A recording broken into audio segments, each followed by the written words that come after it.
To access Scribble, tap on the Settings cog on your home screen and scroll down the options on the left hand side until you find Apple Pencil.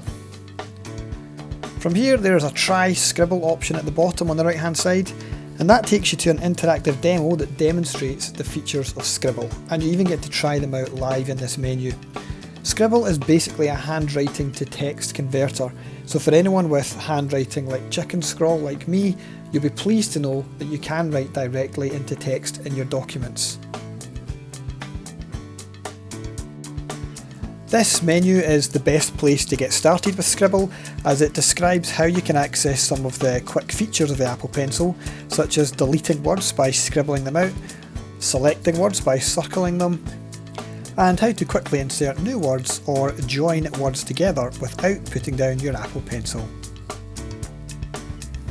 I like to use Scribble in the Notes app, and I can access that feature by tapping on the pen icon at the top and selecting the pen with the little A, which indicates that is your handwriting to text pen. In this example I would be taking notes in a meeting, and all of my handwritten scribbles will automatically transform into typed text. And you can see here that it does handle ugly and messy handwriting quite well, and it even manages to understand when I'm writing a date or a number.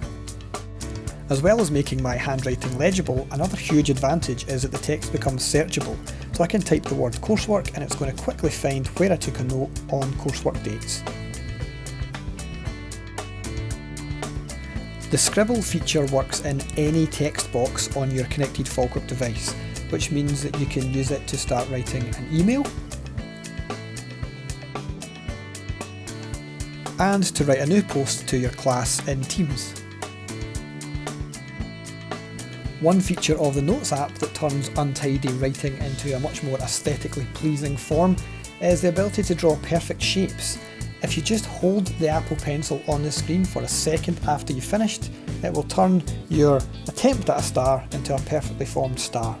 And this works for other shapes such as rectangles and triangles.